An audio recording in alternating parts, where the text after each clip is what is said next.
ଆଜି ଦେଖିବେ ବିବେକ ସୁଗନ୍ଧାକୁ କହୁଥିବେ, ଏବେ ଭୁଲ ସୁଧାରିବା ସମୟ ଆସିଯାଇଛି ସୁଗନ୍ଧା। ମୁଁ ବବଲୁକୁ ମୋ ପୁଅ ମାଣି ନେଇଛି, ଆଉ ସାରା ଜୀବନ ସେ ମୋ ପୁଅ ହେଇକି ରହିବ। କିନ୍ତୁ ଆମ ସମ୍ପର୍କ ବିଷୟରେ ସୁନୀନାକୁ ଆଉ ପରିବାରର ଲୋକଙ୍କୁ ସମସ୍ତଙ୍କୁ ଜଣାଇବାକୁ ପଡ଼ିବ।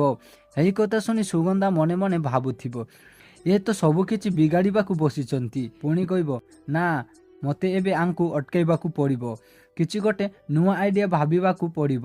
ତାପରେ ବିବେକ କହିବେ, କ'ଣ ଭାବୁଛ ସୁଗନ୍ଧା? ସୁଗନ୍ଧା କହିବ, ନା କିଛି ନାହିଁ ବିବେକ, ତମକୁ ଯୋଉଟା ଠିକ୍ ଲାଗୁଛି ତମେ ସେଇଟା କର। ମୁଁ ଚାହୁଁନି ଯେ ଏସବୁ ପାଇଁ ତମେ ଛଟପଟ ହୁଅ। ଯଦି ତମକୁ ଲାଗୁଛି ସବୁ ସତ କଥା ସୁନୀନାକୁ କହିଦେବା ଠିକ୍ ହବ, ତାହେଲେ କହିଦିଅ।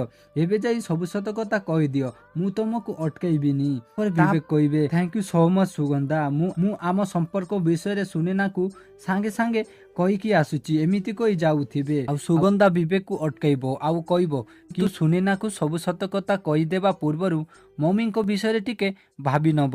ତମେ ତ ଜାଣିଛ ମମି ବବଲୁକୁ କେତେ ଭଲ ପାଉଛନ୍ତି, ବବଲୁକୁ ନିଜ ଛାତିର କଲିଜା ବୋଲି ଭାବୁଛନ୍ତି, ତାଙ୍କ ଜୀବନର ସବୁଠୁ ସୁନ୍ଦର ଅଂଶଟିଏ। ଯଦି ଜାଣିଯାଆନ୍ତି ସେ ଯାହାକୁ ବଂଶର ଉତ୍ତରାଧିକାରୀ ଭାବୁଛନ୍ତି ସେ ଆଉ କାହାର ପୁଅ, ତାହେଲେ କ'ଣ ହବ?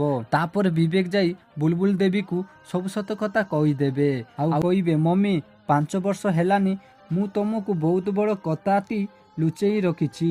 ଆଉ କହିବେ, ସୁଗନ୍ଧା ମୋ ୱାଇଫ୍ ନୁହଁ କି ବବଲୁ ମୋ ପୁଅ ନୁହଁ। ତାପରେ ବୁଲବୁଲ ଦେବୀ କହିବେ, ତୁ ଏ କ'ଣ କହୁଛୁ ବିବେକ, ବବଲୁ ମୋ ନାତି ନୁହଁ। ବିବେକ କହିବେ, ସେ କେବଳ ସୁଗନ୍ଧାଙ୍କ ପୁଅ, ତାହାର ବାପା ଆଉ କିଏ? ଏହି କଥା ଶୁଣି ବୁଲବୁଲ ଦେବୀକୁ ହାର୍ଟ ଆଟାକ୍ ଆସିଯିବ। ତ ଦର୍ଶକ ବନ୍ଧୁ, ଏହା ସତ ନା ବିବେକ ସ୍ୱପ୍ନ ଦେଖୁଛନ୍ତି? କମେଣ୍ଟ କରି ଜଣାଅ। ତ ଆଜି ବୋଲି କିଛି ଜବରଦସ୍ତ ସିନ୍ ଦେଖିବାକୁ ପାଇବେ।